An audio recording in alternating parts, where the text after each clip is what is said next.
Hello and welcome and namaste from New Delhi. You're watching DD India Newshour. I'm Gautam Roy. Coming up over the next 1 hour.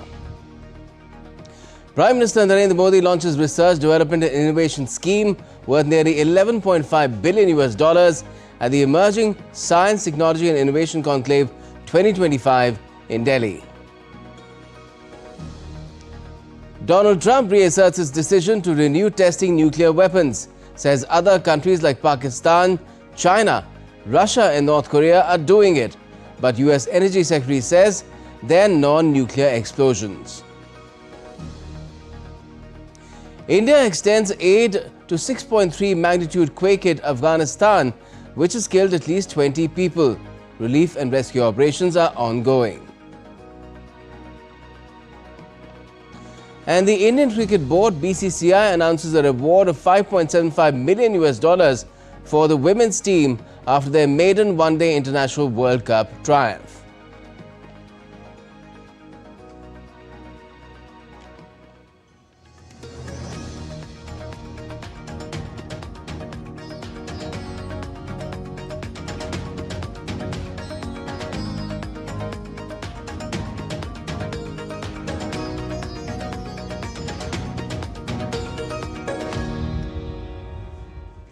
Well, India has taken a huge step to take a giant leap in research and innovation. Prime Minister Narendra Modi has inaugurated the Emerging Science, Technology and Innovation Conclave 2025 at the Bharat Mandapam in New Delhi, unveiling an ambitious 1 lakh crore rupees or around $11.5 billion scheme to boost research and development in the country. Giving a boost to India's R&D ecosystem, Prime Minister launched 1 lakh crore rupees Research, Development and Innovation Scheme at Emerging Science, Technology and Innovation Conclave 2025 in New Delhi on Monday. Scheme aims at creating a private sector-driven innovation environment and strengthening the country's scientific infrastructure. हमारा प्रयास है कि private sector में भी research and development को बढ़ावा मिले। पहली बार हाई रिस्क और हाई इंपैक्ट प्रोजेक्ट के लिए कैपिटल भी उपलब्ध कराई जा रही है। Noting that government is focusing on ease of doing research, Prime Minister Modi said the government is simplifying rules, procurement policies and funding to help prototypes move faster from lab to market. He also highlighted India's rapid rise as an innovation powerhouse, with R&D spending doubled in the last decade, patents up 17 times, and India emerging as the world's third largest startup ecosystem. From space exploration to semiconductor manufacturing, from green hydrogen to artificial intelligence, the Prime Minister said India is now a pioneer of transformation through technology, not just a consumer of it. Bharat में innovations का आधुनिक ecosystem बने, इसके लिए हम ease of doing research पर भी focus कर रहे हैं। इस दिशा में हमारी सरकार ने फाइनेंशियल रूल्स और प्रोक्योरमेंट पॉलिसी में भी कई रिफॉर्म्स किए हैं। Prime Minister also underlined the growing role of women in science, noting that 43% of STEM students in India are now women, well above the global average. Patent filing में भी भारत में महिलाओं द्वारा सालाना फील्ड पेटेंट्स की संख्या एक दशक पहले 100 से भी कम थी। अब ये सालाना 5000 से भी ज्यादा तक पहुंच गई है। स्टेम एजुकेशन में भी महिलाओं का शेयर करीब 43% है, जो कि ग्लोबल एवरेज से भी ज्यादा है। He announced 25,000 new Atal Tinkering Labs and 10,000 Prime Minister's Research Fellowships to nurture the next generation of innovators. The conclave, which will run till November 5, brings together over 3,000 participants, including Nobel laureates, scientists, startups, and industry leaders. Deliberations at the conclave will cover 11 key areas from quantum science and biotechnology to energy, environment, and the blue economy. Akshay Dongre's report for DD India. Now, India's journey towards becoming a global innovation powerhouse is being driven by a series of ambitious government initiatives, from artificial intelligence and quantum technology to semiconductors and digital transformation. A modern ecosystem of research and innovation is rapidly taking shape. Government has launched a number of initiatives and schemes to build a modern ecosystem of innovation and research. Some of these are: the Research Development and Innovation Scheme Fund was launched in November 2025 with an outlay of 1 lakh crore to boost private sector R&D in critical tech areas like AI, quantum computing, biotechnology, and advanced materials. It offers long-term low or zero interest loans and equity investments. The India AI Mission, approved in March 2024 with a budget of over 10,300 crores, aims to make India a global AI leader. Its 7 pillars include developing compute infrastructure, creating the AI Coach data set, supporting startups like Bharat Gen AI, and setting up AI centers of excellence in healthcare and agriculture. The National Quantum Mission is a nationwide initiative advancing quantum technology with 4 thematic hubs at premier institutions like IITs and IISc. Projects include 2,000-kilometer quantum secured communication, advanced quantum sensors and clocks, and development of novel quantum materials and devices. The India Semiconductor Mission offers 50% fiscal support for semiconductor and display fabs, along with product design linked incentives to boost indigenous chip design. Several projects have been approved, with some units in advanced construction as of May 2025. The Digital India program is a cornerstone of India's tech transformation. It encompasses numerous e-governance and digital infrastructure projects, including Aadhaar and UPI, DigiLocker, Bhashini, and BharatNet. And we will return to the story a little bit later with an expert guest. For the time being, we're moving on. But a powerful 6.3 magnitude earthquake that struck northern Afghanistan overnight has killed more than 20 people and injured about 320. The tremors hit near Mazar-e-Sharif, one of the country's largest cities, which is home to about 500,000 people. India has extended support and provided relief material to the quake-hit nation. Afghanistan woke up in a state of panic on Monday after a 6.3 earthquake struck the region. The quake struck overnight at a depth of 28 kilometers, with the epicenter near the city of Mazar-e-Sharif. Unfortunately, as a result, a number of our fellow citizens were injured and some lost their lives. According to initial reports, around 320 people have been injured and taken to hospitals. However, rescue teams are still operating in the area, and the figures are subject to change. Medical teams have reached the affected region, and under the direction of the Ministry of Public Health, all nearby hospitals have been told to stay ready to receive more patients. India's External Affairs Minister Dr. S. Jaishankar called his Afghani counterpart. Leaders discussed progress in their bilateral relationship. Minister Jaishankar also welcomed the improving people-to-people contacts between India and Afghanistan. Reaffirming its support to the Afghan people, India delivered food items for the families affected by the earthquake.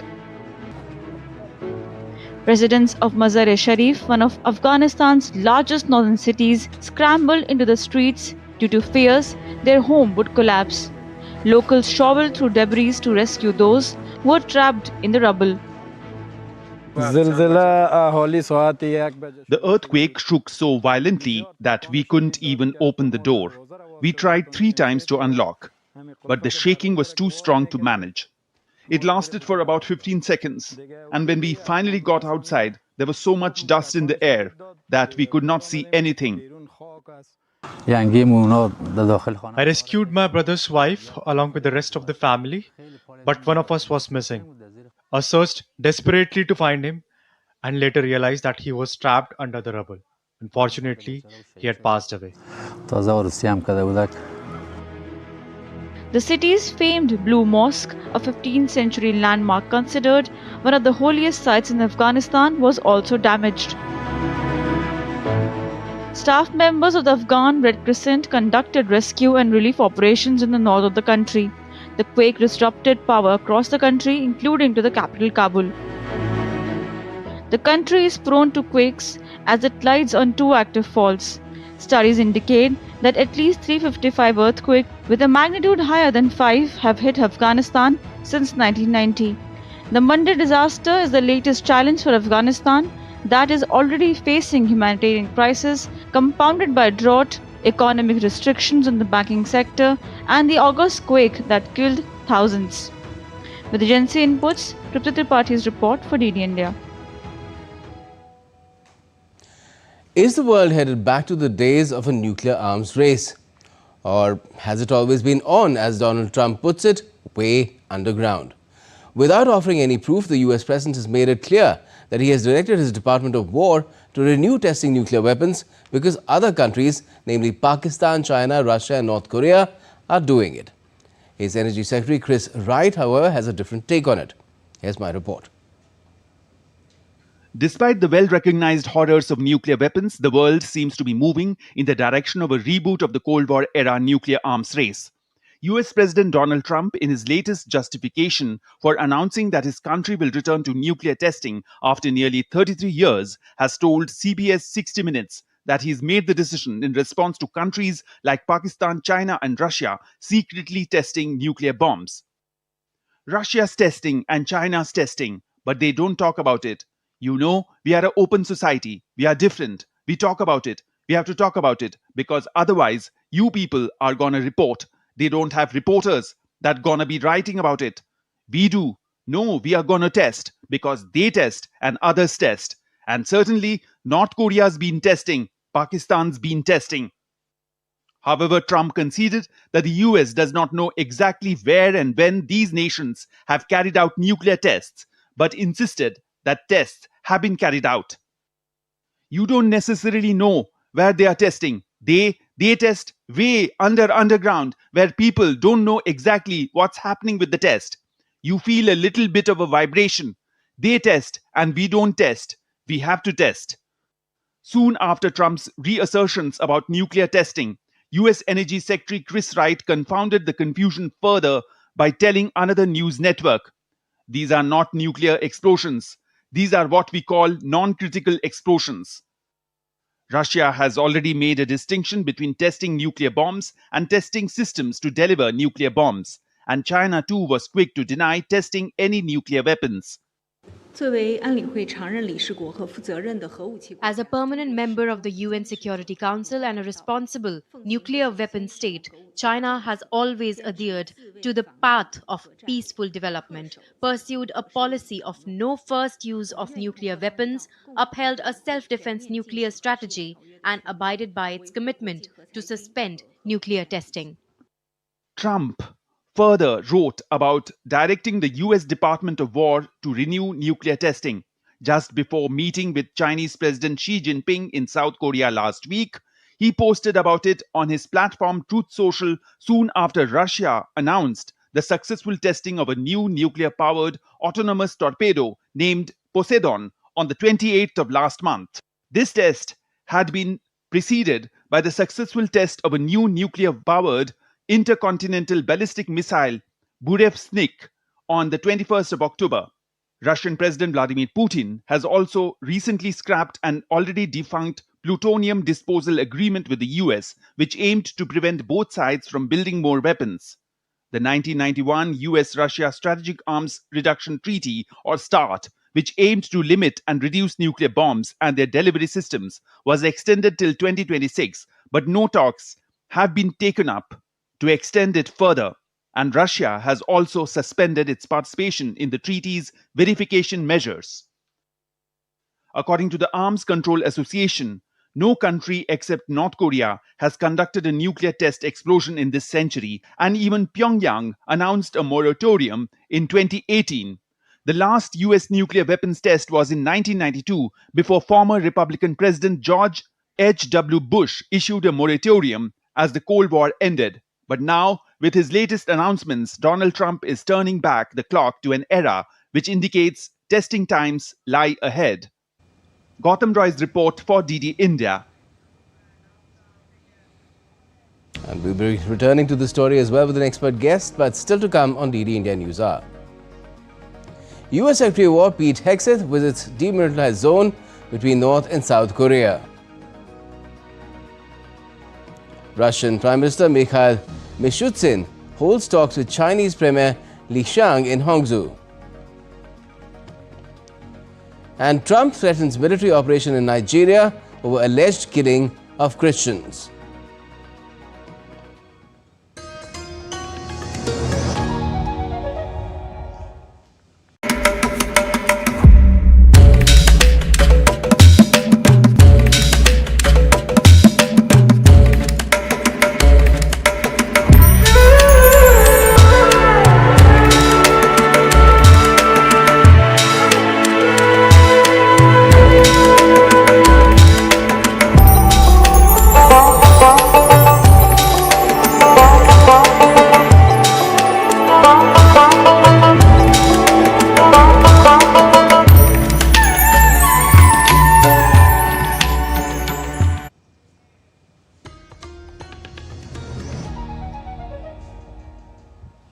Welcome back. You're watching DD India News Hour. I'm Gautam Roy and we're taking you back to one of our top stories, which is about Donald Trump saying that the US is set to renew nuclear testing after almost 33 years. And we have different voices coming in on this from, of course, abroad as well as from within his own administration.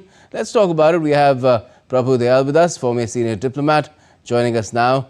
And good evening to you. Prabhu Dayal, what do you make in the first place of what Donald Trump is saying and the way it's almost characteristic that he offers little information, little proof, but makes these assertions and then says something in a reactive way about them? Well, Gautam, first of all, thanks for having me on your show. You know, President Trump posted on social media that he had instructed the Department of Defense to immediately restart the process of nuclear testing. He said that the US needs to test these nuclear weapons because Russia, China, North Korea, and Pakistan have all been testing. Now, Trump claimed that the US doesn't necessarily know where these powerful nations that are testing nuclear weapons have been testing them, but he asserted that the testing is being done. Now, what he said was perhaps they test way underground where people don't know exactly what's happening. Now, there are many experts who have commented that there is no credible evidence that Russia, China, or Pakistan are conducting nuclear weapons. Of course, they've also pointed out that North Korea is the only country to have conducted an explosion in the 21st century, but even that country put a moratorium in 2018 on nuclear testing. Now, the question is, what should India's policy be on this matter? Now, Pakistan and China are hostile countries, and we need to keep a close watch on whatever they are doing, particularly anything which could impinge on our security interests.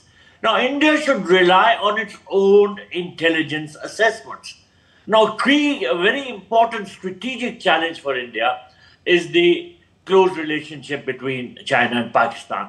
And given this complex and persistent challenge, India must maintain a strong and vigilant defense posture to manage potential dangers from these two fronts. Now, at the same time, India should publicly urge all nuclear-armed states to maintain the informal moratorium on nuclear testing and engage in diplomatic efforts towards global nuclear disarmament rather than any sort of escalation.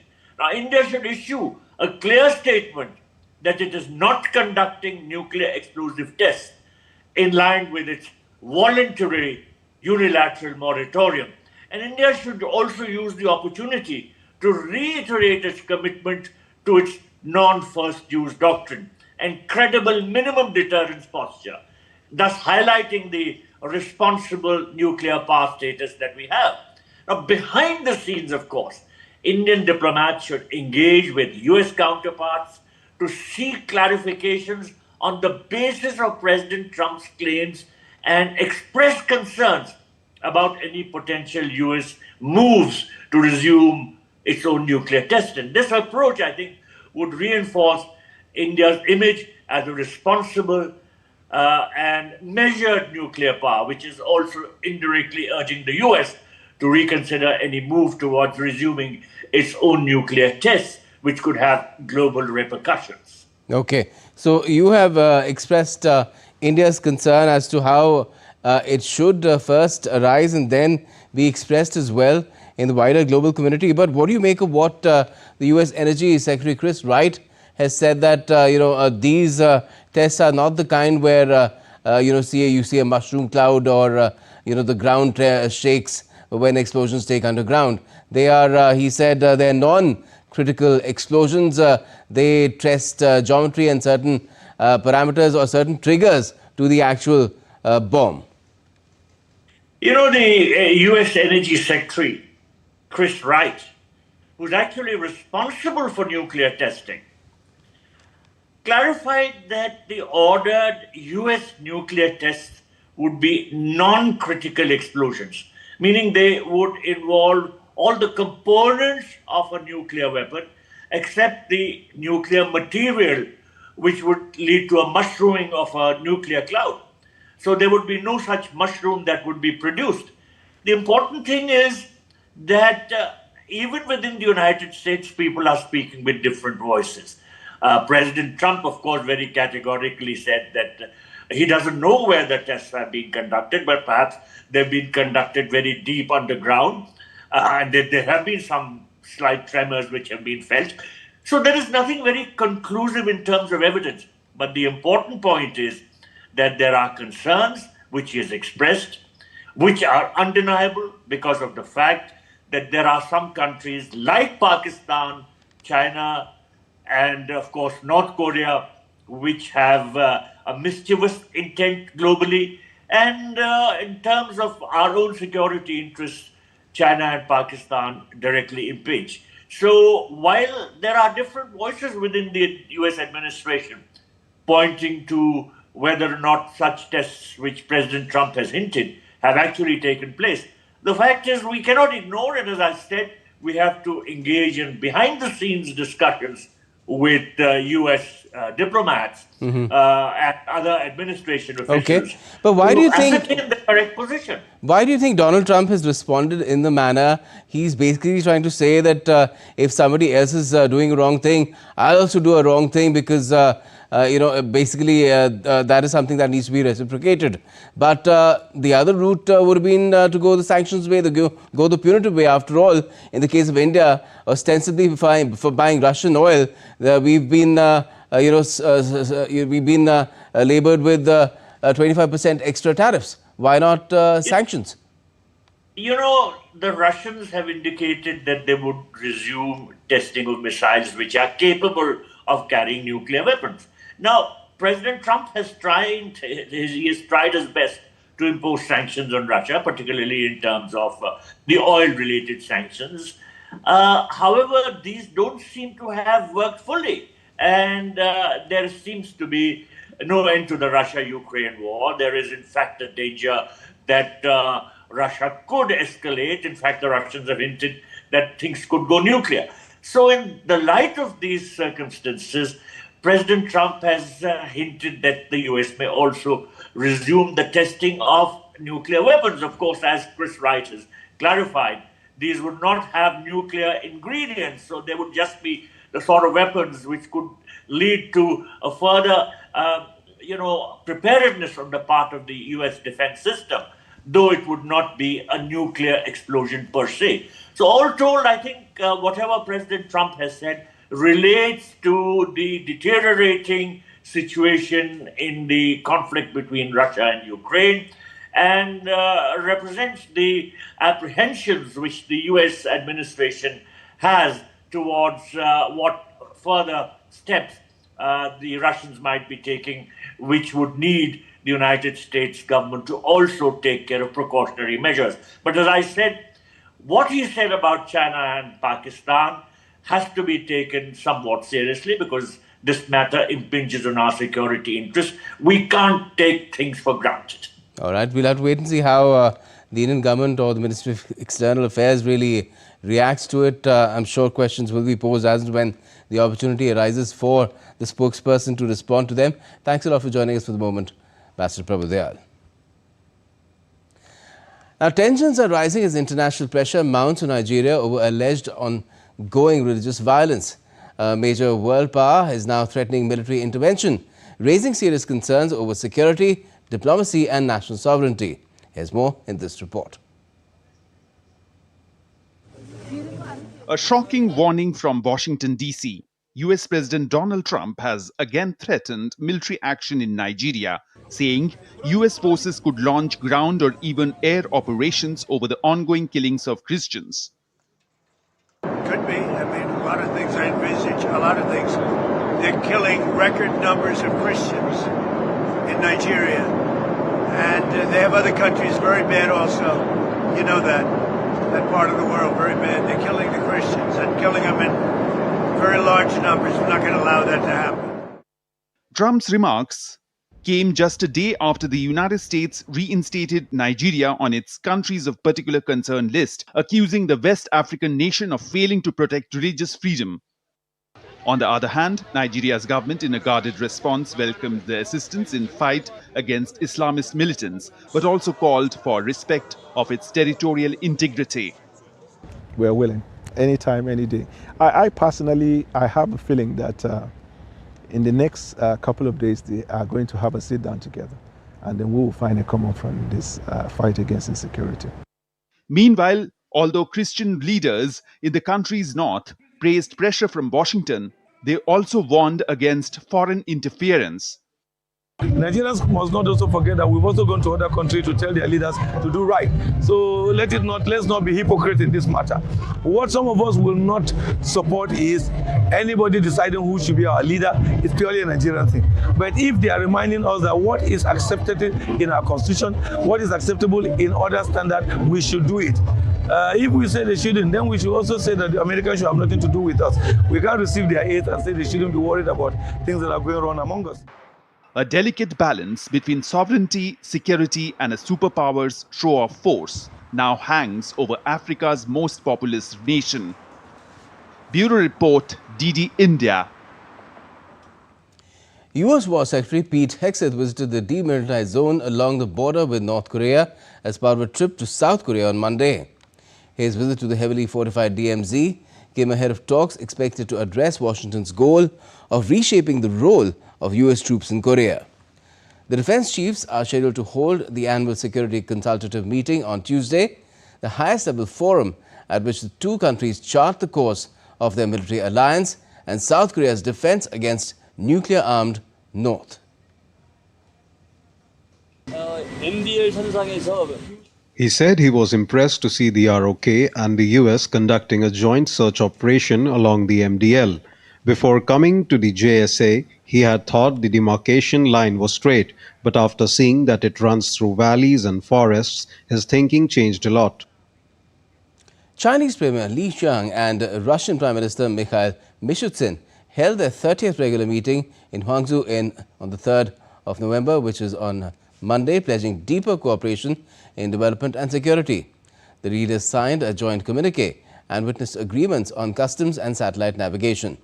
Both sides hailed their ties as reaching a historic high. The Kremlin emphasized the importance of Mishustin's visit, though no message from President Putin was confirmed. And still to come on DD India Newshour. We'll be speaking with our expert guest about India's giant leap towards a flourishing innovation ecosystem. President Draupadi Murmu attends a function to commemorate 125 years of establishment of Raj Bhavan, Nainital in Uttarakhand. And External Affairs Minister Dr. S. Jaishankar holds talks with his Bahraini counterpart in New Delhi.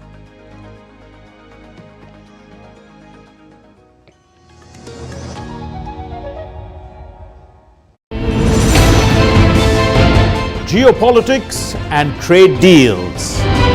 Economic challenges amid development. hard work and the path to prosperity. It's the economy, always. Between walkers, money is what money does and says. Supply creates its own demand. Between the bulls pulls and bears tears. When supply chains globalization and India rises to the podium, we'll get you centered with the economic brief at 8 p.m. every Thursday on DD India. Jharkhand will mesmerize you with majestic nature, rich heritage and colorful culture. Hello. Johar. It fits perfectly. Thank you. Full workout ho gaya. Ready?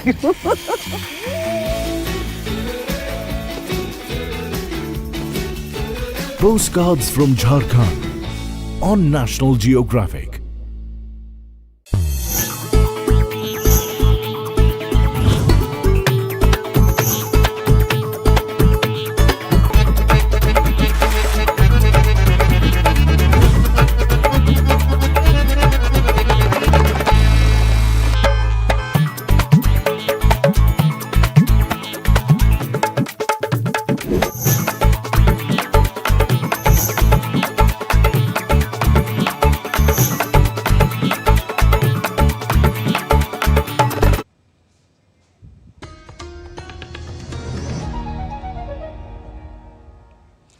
Welcome back. You're watching DD India Newshour. I'm Gautam Roy.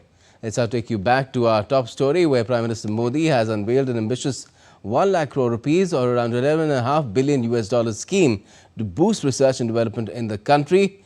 To talk about it, we have with us Professor Abhay Karandikar, Secretary, Department of Science and Technology. Good evening to you, Professor Karandikar. Dr. Karandikar, what do you make of, first of all, congratulations. It's a major announcement. I think the Cabinet took a decision a couple of months back about this scheme. But tell us, to what extent is it going to add to the already widening landscape of innovation that India has put together, especially over the last 11 odd years? So first of all, thank you very much. This is one of the most transformative steps of the Government of India, in the sense that this fund will be used to spur the research and development in private sector, including corporates and startups, and it will also contribute to setting up the Deep Tech Fund of Fund. This scheme will finance the projects at TRL level 4 and above in some of the sunrise sectors, which the Cabinet had identified in its approval in July 1st. And in these sunrise sectors, the financing will be in the form of long tenor, low interest rate loans, or equity, or a combination of that. All right, and this will be available to what kind of people or institutions or organizations? Okay, so this will be available to, as I said, to fund R&D in private sector, and that includes both the industries, the corporates, as well as the startups. This fund will operate through a two-tier mechanism. The first tier will be a special purpose fund that has been set up in Anusandhan National Research Foundation. And this special purpose fund, that is the Research Development and Innovation Fund, will identify the second level fund managers. These second level fund managers could be the alternate investment funds, or they could be development financial institutions, or they could be NBFCs, or they could be some focused research organizations. So for example, Department of Science and Technologies, the TDB, or DBTs, BIRAC, etc. So this fund will give the capital or money to the second level fund manager, and then these second level fund managers will select the projects of a private sector industry, and this could be the startup also. In the sunrise sectors, which includes, for example, the clean energy or energy transition, or it includes biomanufacturing, biotechnology, pharmaceuticals, or artificial intelligence, or deep tech like quantum, robotics, space, defense tech, artificial intelligence, semiconductors, and digital economy, precision agricultures, and so on. All right. So you're saying even VCs could be part of it, or for that matter, even incubators could be part of it, depending on and institutions, of course, which are, of course, into science and technology and developing innovative products. Yes, correct. I think, as I mentioned, that this fund will not give any types of grant. It will either give a long-term loan or it will invest in the form of equity in the startups. Now, this is primarily meant for R&D in the corporates and private sectors and startups. The Department of Science and Technology and several other scientific ministries of the government have been funding, R&D in academic institutions, universities, research labs for a long time. And last year, when the Anusandhan National Research Foundation was operationalized, this further boosted the funding of R&D in our academic institutions and universities. But this 1 lakh crore Research Development and Innovation Fund is specifically meant for catalyzing the innovation and R&D in the private sector. But there's always the question of to what extent should the government be in the private sector. You're talking about equity, then people start talking about equity being used for regulation, regulatory push as well. Do you feel that that is something that the private industry might need a bit of a reassurance on?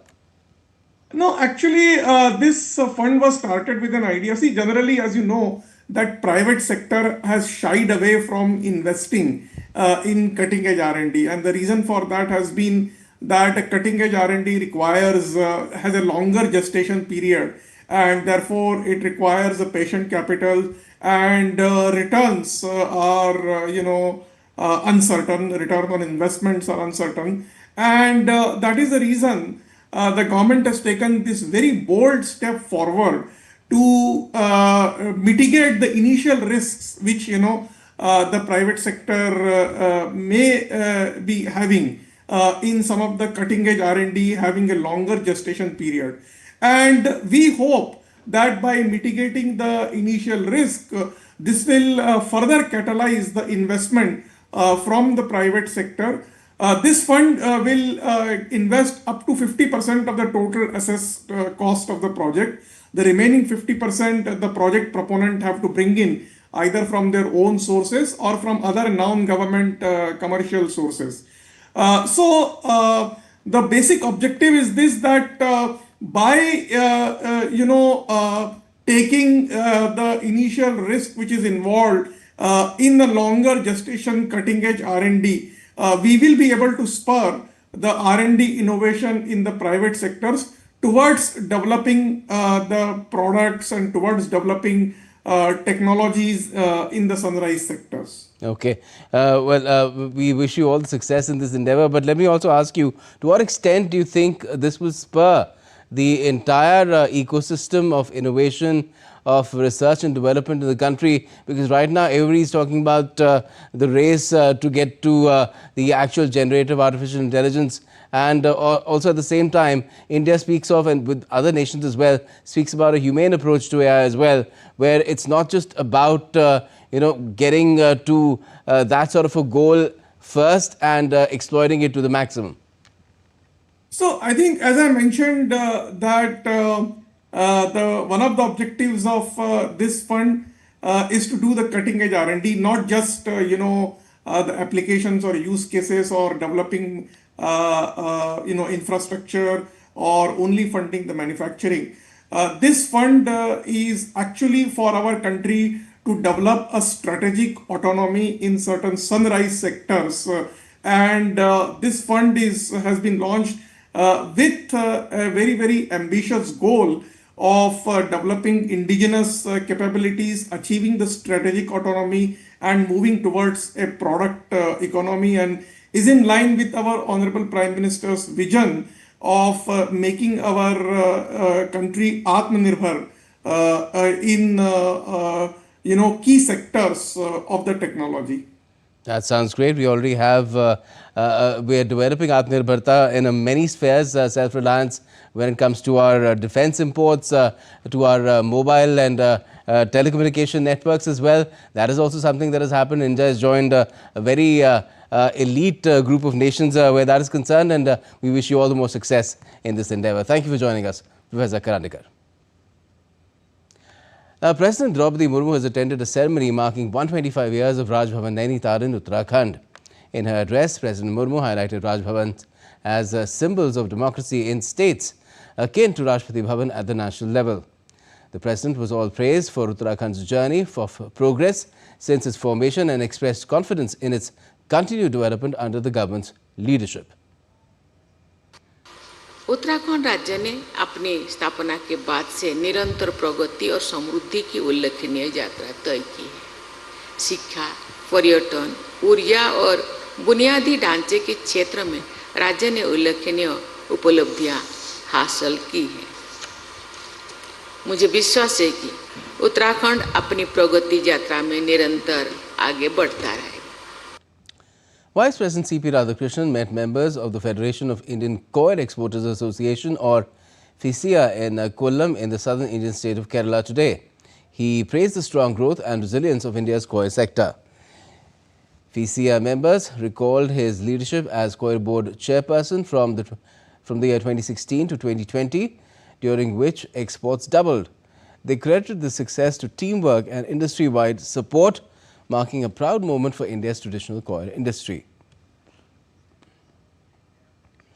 External Affairs Minister Dr. S. Jaishankar met Bahrain's Foreign Minister Abdul Latif bin Rashid Al Zayani in New Delhi on Monday. The Bahraini minister is on a two-day visit to India. The ministers co-chaired the 5th India-Bahrain Joint Commission meeting. Minister Jaishankar reiterated India's support for the Gaza peace plan and hoped that it will bring about a lasting and durable solution. We have also seen a steady growth of bilateral trade and investment between our countries. We welcome investors from Bahrain to come and explore investment opportunities in India. Conclusion of a bilateral investment treaty and the establishment of a joint working group on trade and investment will further boost our economic ties. The Bahraini Foreign Minister said that India continues to be one of Bahrain's primary trading partners, and both the nations recognize that economic cooperation is essential for promoting peace.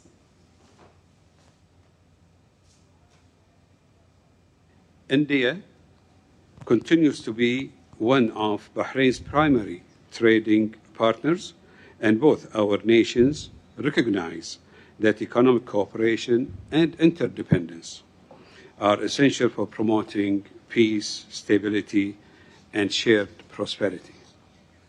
And still to come on DD India Newshour.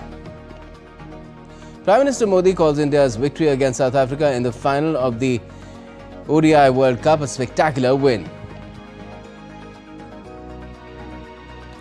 And India showcases energy innovation at ADIPEC 2025 in Abu Dhabi.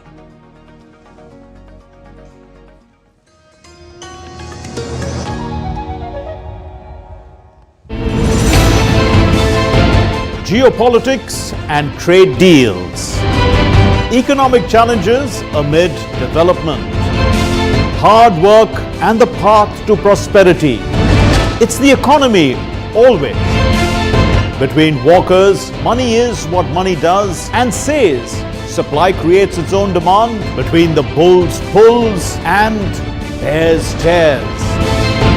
When supply chains globalization and India rises to the podium. We'll get you centered with the Economic Brief at 8 p.m. every Thursday on DD India.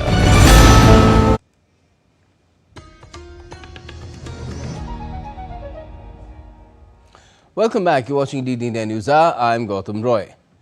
In Nepal, a terrible tragedy has unfolded. 3 persons, including 2 Nepali guides, died, while 8 others went missing in an avalanche that took place at the Yalungri base camp in Rolwaling area of Gauri Shankar Rural Municipality. 9 on Monday morning. A foreign climber and 2 Nepali guides in an expedition to the Gauri Shankar and Rolwabing peaks died in the avalanche, which took place around 9 in the morning on Monday. There were as many as 15 foreign climbers along with Nepali guides in the team. The Abu Dhabi International Petroleum Exhibition and Conference, or ADIPEC 2025, opened on Monday, welcoming over 205,000 visitors from 172 countries. India made a strong mark with over 150 companies showcasing clean energy, digital tools and low-carbon tech. Key Indian firms like IOCL, GAIL and HPCL are focusing on LNG, hydrogen and joint ventures.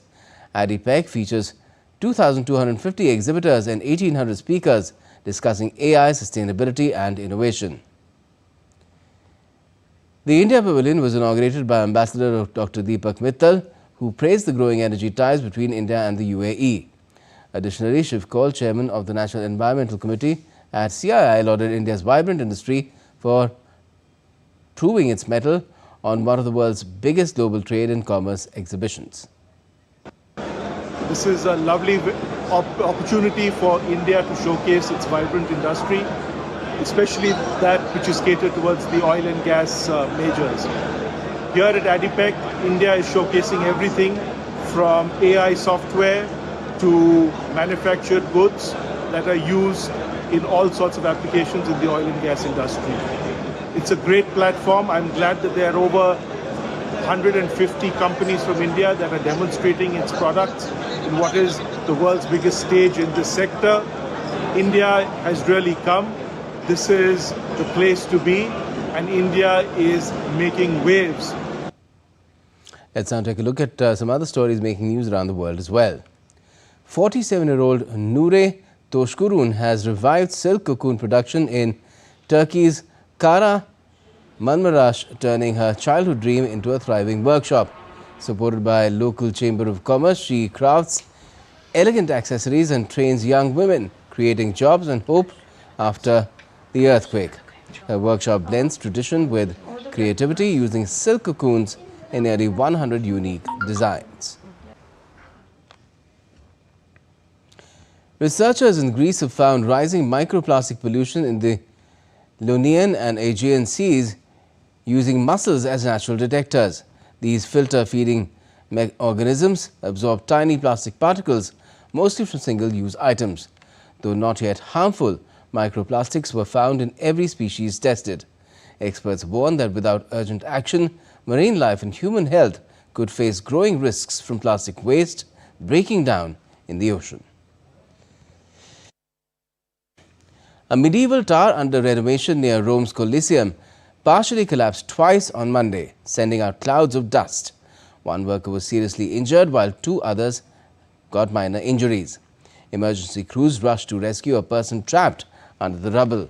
The 13th century medieval tower, Torre di Conti, closed since 2006, was undergoing restoration. The area had already been sealed off to pedestrians due to the ongoing work.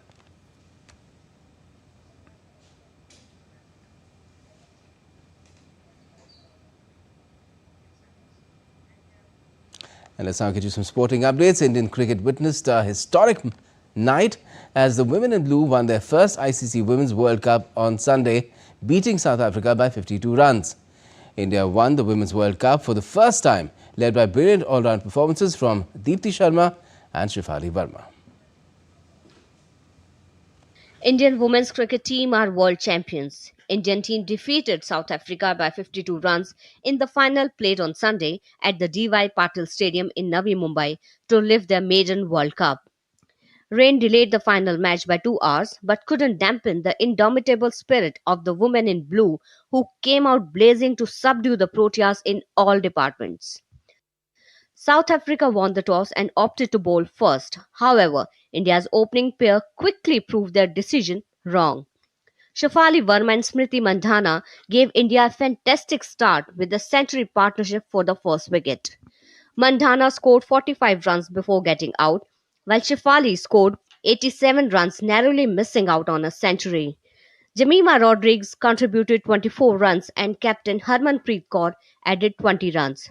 All-rounder Deepti Sharma played a brilliant innings, scoring 58 runs off 58 balls, while Richa Ghosh added 34 runs off 24 balls, helping India reach a big total. India finished its 50 overs at 298 for 7. Kaka took 3 wickets for South Africa. Chasing a target of 299, South Africa had a steady start, putting together 51 runs for the first wicket. Amanjot Kaur gave India the breakthrough by running out Tasman Brits. Bosman was sent back without scoring by Sri Charni. Shafali Verma then dismissed Sunelus and Marizan Cup, putting South Africa on the back foot. South African captain Laura Forward and Dane van Niekerk shared a 61-run partnership for the 6th wicket. Niekerk scored 35 runs before falling to Sharma, while the captain Laura reached her century. At a score of 101, Amanjot Kaur took a brilliant catch of Deepti Sharma to dismiss Laura, sealing South Africa's defeat. South Africa were all out for 246 in 45.3 overs, and India became the world champions for the first time. Shafali Verma was named player of the match. Deepti Verma, who performed brilliantly with both bat and ball throughout the World Cup, was adjudged player of the tournament. India became the 4th team to win the World Cup after Australia, England and New Zealand. So finally, India got 3rd time lucky and defeated South Africa to become the world champions for the first time. Now this maiden World Cup will open new avenues for women's cricket in India. With camera person Ashish Sharma, this is Suchitra reporting for DD India in Navi Mumbai. Calling it a spectacular win, Prime Minister Modi said the team's performance in the final was marked by great skill and confidence. He added that the team showed exceptional teamwork and tenacity throughout the tournament. पूरा भारत अपनी cricket team की सफलता से बहुत खुश है। ये भारत का पहला विमेन्स वर्ल्ड कप है। मैं हमारी विमेन क्रिकेट टीम को बहुत बहुत बधाई देता हूं। हमें आप पर गर्व है। आपकी ये सफलता देश के करोड़ों नौजवानों को प्रेरित करेगी। And India's cricket board, the Board of Control for Cricket in India, BCCI, has congratulated the team after the win and announced a reward of 51 crore rupees, that's $5.75 million for the players, selectors and support staff. BCCI Secretary Devajit Saikia said that the victory is expected to inspire more girls to take up cricket seriously. BCCI is elated, and without touching anything from the ICC's kitty, BCCI on its own is going to pay as a reward of 51 crores to the Indian team. That amount will go to the players, the selectors as well as the support staff. Well, India clinched the Women's Cricket World Cup for the first time by beating South Africa by 52 runs in Navi Mumbai. A number of records were also sent crashing. Now DD India's Suchitra takes a look at some of them. India's score of 298 runs for 7 wickets is the second highest total in a final. India have become the 4th team to win the World Cup. Australia have won the title 7 times, England 4 times and New Zealand once. Deepti Sharma scored 58 runs and took 5 wickets in the World Cup final. She is the first player to achieve this feat in an ODI knockout match. Deepti Sharma is the second player to take 5 wickets in final. She is also the first player to score more than 200 runs and take more than 20 wickets in a World Cup. Shafali Verma is the youngest player to be named player of the match in the final at the age of 21 years and 278 days. South Africa captain Laura Wolvaardt has become the highest scorer in a World Cup with 571 runs. 2025 Women's World Cup will always be remembered for Deepti Sharma's all-round performance in the tournament and also South African skipper Laura's consecutive centuries in the semi-final and the final. All in all, this Women's World Cup will always be remembered as the most keenly contested World Cup and having an Asian team as a champion for the first time. With camera person Ashish Sharma, this is Suchitra reporting for DD India in Navi Mumbai. The nation is still delirious with delight over this win. And that's all we have for this edition of DD India News Hour, but let us know your thoughts on the news of the day. For those on the go, you can get all the latest news and updates from India and across the world on DD India's mobile app. It's available on both Android and iOS. Just scan the QR code and download the app right away. And we'll be back with more news as it breaks here on DD India. I'm Gautam Roy, and from all of us here in Delhi, thanks for watching DD India News Hour.